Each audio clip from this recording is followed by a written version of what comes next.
Lord Tirupati महाविद्यालय की online class में आप सभी का स्वागत है। आज हम बीए द्वितीय वर्ष के प्रथम प्रश्न पत्र के बारे में अध्ययन करेंगे, जो आपके प्रथम प्रश्न पत्र पद्यांश पे आधारित है। यानी इसमें आपके रीति रस तरंगिणी पुस्तक जो रीतिकालीन काव्य के ऊपर आधारित है, इसके बारे में अपन ने पूर्व में भी जानकारी प्राप्त की थी, जिनमें आपके व्याख्या निहित है। और आपके जो पद्यांश वाली पुस्तक है वो ये पुस्तक है आपके रीति रस तरंगिणी। प्रथम प्रश्न पत्र में केवल मात्र ये पतली सी छोटी सी पुस्तक आपके पहले पेपर में है। इसी पुस्तक में आपके जो कवि है, व्याख्या है, उसके बारे में अपन जानकारी प्राप्त करेंगे। तो अपने रीति रस तरंगिणी में रीति काल को अपन ने 3 भागों में विभाजित किया था: रीतिबद्ध, रीति सिद्ध और रीति मौख। और अपने रीति रस तरंगिणी में तीनों ही प्रकार के कवि है। रीतिबद्ध कवि भी है, तो रीति सिद्ध कवि भी है, तो रीति मुक्त कवि भी है। रीति मुक्त कवियों में मैंने आपको गणानंद, आलम, बोधा और ठाकुर के बारे में बताया था। रीति सिद्ध कवियों में एकमात्र कवि बिहारी है।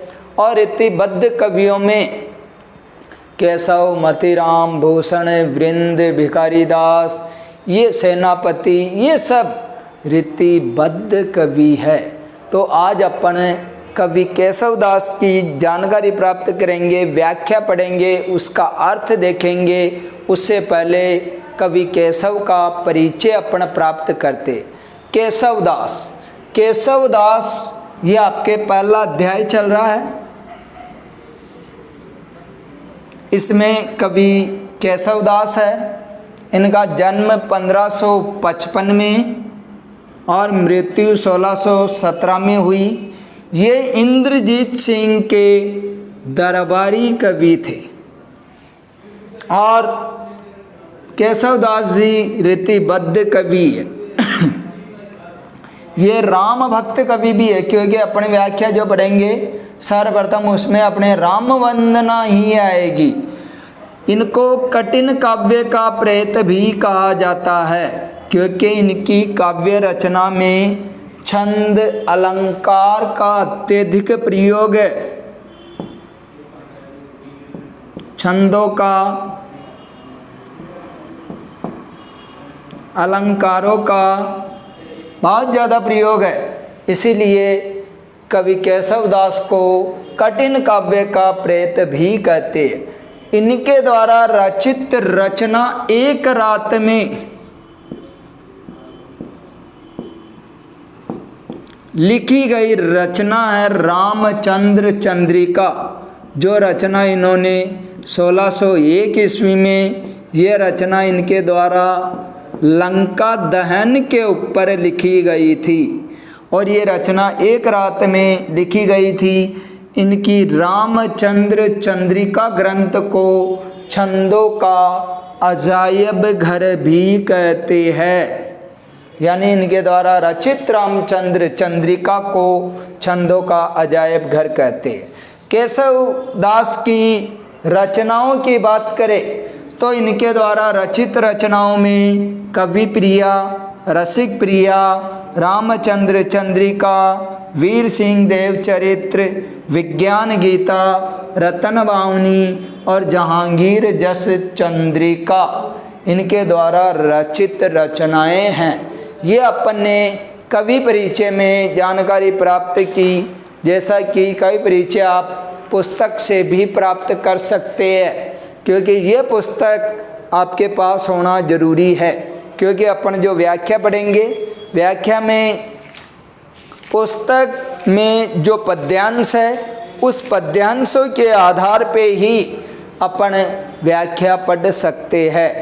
तो कवि परिचय में अपन ने देखा कवि केशव का जन्म, मृत्यु, ये जो इंद्रजीत सिंह के सभा पंडित यानी दरबारी कवि थे, और इनकी भाषा संस्कृत निष्ठ भाषा थी, यानी ये संस्कृत भाषा को बोलने वाले और संस्कृत के पंडित, यानी इसीलिए इनको आचार्य भी कहा जाता है।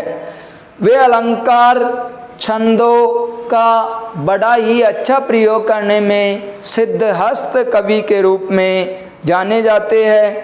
केशव दास जी ने दरबारों के राजसी ठाट बाट, सैन्य बल आदि पे इन्होंने बहुत अच्छा लिखा, और बहुत अच्छा लिखते भी क्यों नहीं, क्योंकि राज दरबार में जो रहते थे, राजा की सेना, राज दरबार सभी के बारे में वो जानते थे, तो जैसा देखते थे वैसा वो लिखते थे।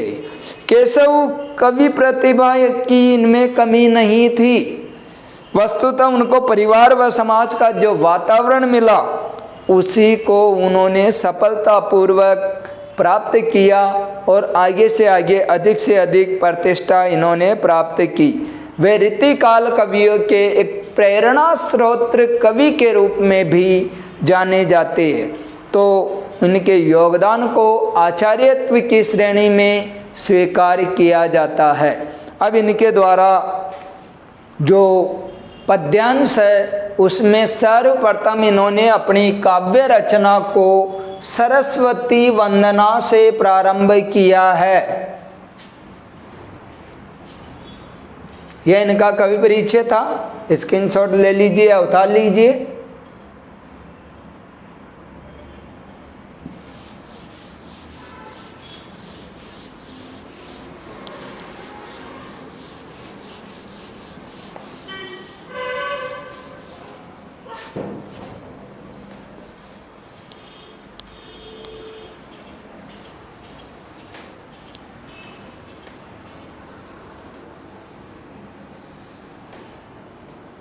अध्याय 1 आपका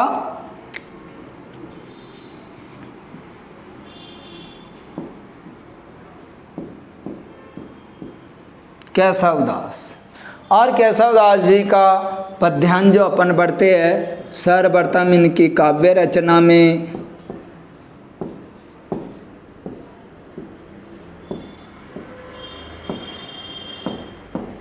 सरस्वती वंदना, यानी इन्होंने अपनी काव्य रचना को माँ शारदे वीणा पाणी की वंदना से प्रारंभ किया था। ये देखो पुस्तक में भी सरस्वती वंदना, फिर राम वंदना, फिर अयोध्या नरेश। तो सरस्वती वंदना में कि बानी जग रानी की उदारता बखानी जाए, ऐसी मति उदित उदार कौन की भई। बानी, बानी का अर्थ होता वाणी, क्योंकि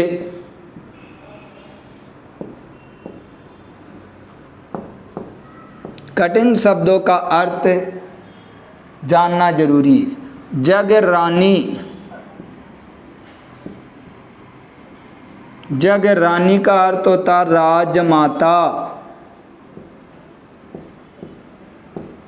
या जगत या संसार की माँ, जगत या संसार की माता। बानी जगरानी की उदारता, उदारता का मतलब आप जानते ही है, जो अपने द्वारा अच्छा कार्य किया जाता है, उदार हृदय। मति, मति का अर्थ होता है बुद्धि।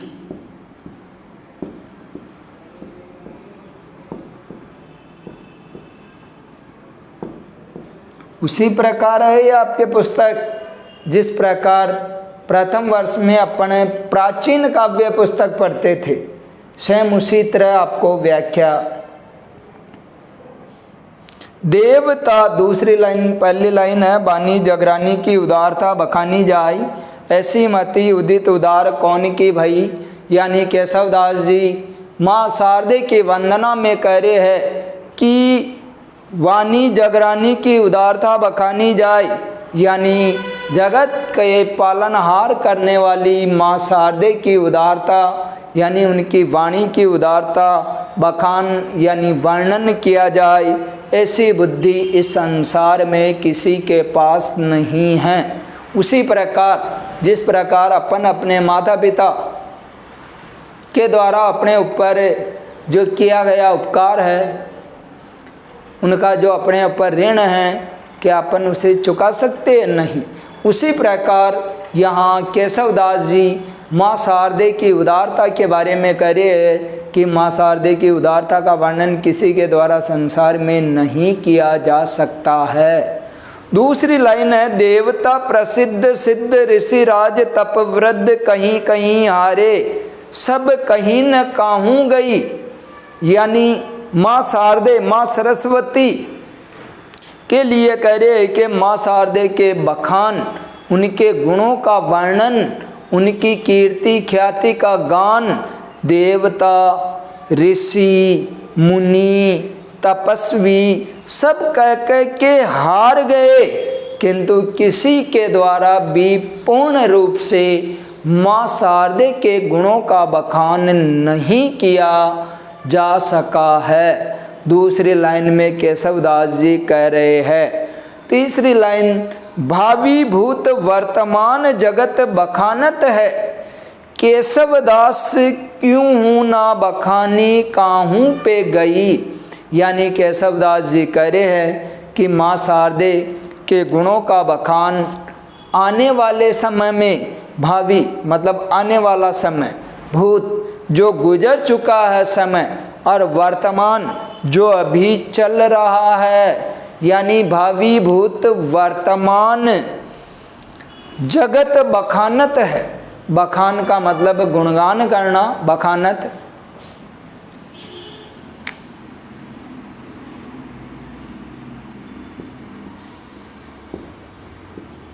गुणगान या फिर अपन कह सकते हैं वर्णन करना।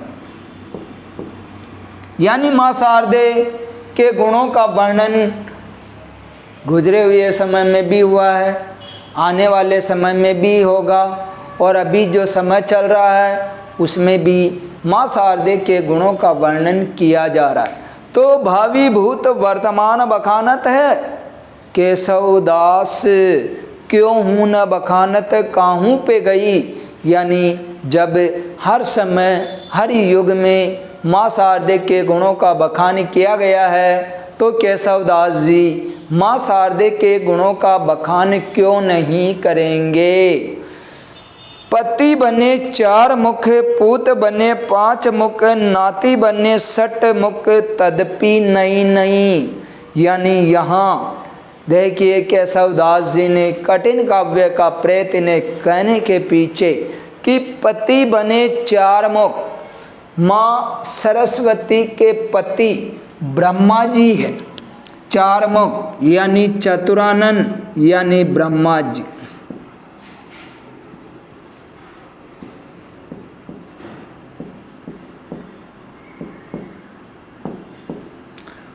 पंचानन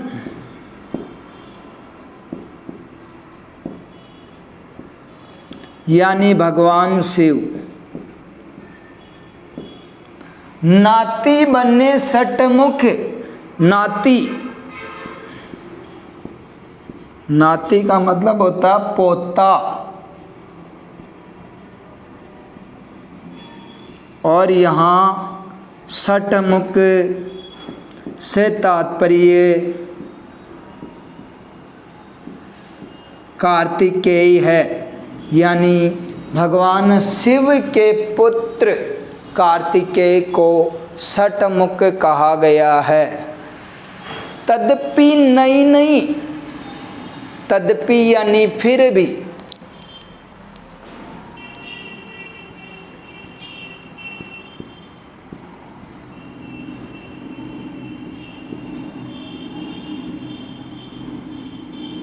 नहीं नहीं, यानी यहाँ केशवदास जी कह रहे हैं कि माँ शारदे के गुणों का बखान हमारे तुम्हारे द्वारा संसार के द्वारा भूतकाल में, भविष्य काल में, वर्तमान में अपने द्वारा कैसे किया जा सकता है, जब माँ शारदे के गुणों का बखान उनके पति ब्रह्मा जी जिनके 4 मुख है, चतुरानन कहते हैं, उनके द्वारा भी पूर्ण रूप से बखान नहीं हो सका। माँ शारदे के पुत्र के रूप में भगवान शिव को पंचानन कहा है कि माँ शारदे के पुत्र जो भगवान शिव है उनके 5 मुख है, उनके द्वारा भी उनके गुणों का पूर्ण बखान नहीं किया जा सका है। और भगवान शिव के पुत्र कार्तिकेय जिनके 6 मुख है, षडानन जिन्हें कहा जाता है, उनके 6 मुख होने के बावजूद भी उनके द्वारा भी माँ शारदे के गुणों का बखान पूर्ण रूप से नहीं किया जा सका है। तो फिर हमारे द्वारा तो माँ शारदे के गुणों का बखान कैसे किया जा सकता है। तो आज अपन ने देखा सरस्वती वंदना में पूरा सारांश आपको व्याख्या का कि बानी जगरानी की उदारता बखानी जाए, ऐसी मदित उदित उदार कौन की वही, यानी माँ शारदे माँ सरस्वती की उदारता का बखान किसी के द्वारा नहीं किया जा सकता, ऐसी बुद्धि किसी में नहीं है। देवता प्रसिद्ध सिद्ध ऋषि राज तपवृद्ध कहीं कहीं आर्य सब कहीं न काहू पे गई, यानी माँ शारदे के गुणों का बखान तपस्वी ऋषि मुनि देवगण सभी के द्वारा किया गया, वो सब हार गए, किंतु फिर भी माँ शारदे के गुणों का बखान नहीं किया जा सकता है। भावी भूत वर्तमान जगत बखानत है, यानी माँ शारदे के गुणों का बखान भूतकाल में, गुजरे हुए समय में, आने वाले समय में और अभी चल रहा समय उसमें भी हुआ है। तो फिर केशवदास जी कह रहे हैं मैं भी तो माँ शारदे के गुणों का बखान करूँगा। और फिर आगे कहा जा रहा है कि माँ शारदे के पति ब्रह्मा जी जो 4 मुख थे, उनके पुत्र शिव जी जिनके 5 मुख थे, उनके पौत्र कार्तिकेय जिनके 6 मुख थे, और उनके द्वारा भी माँ शारदे के गुणों का बखान पूर्ण रूप से नहीं हो सका। तो फिर आप और हम के द्वारा माँ शारदे के गुणों का बखान कैसे हो सकता है। तो आज अपन ने पहला जो पद्यांश है सरस्वती वंदना वो पढ़ा, फिर अगली कक्षा में अपन राम वंदना के बारे में पढ़ेंगे। धन्यवाद।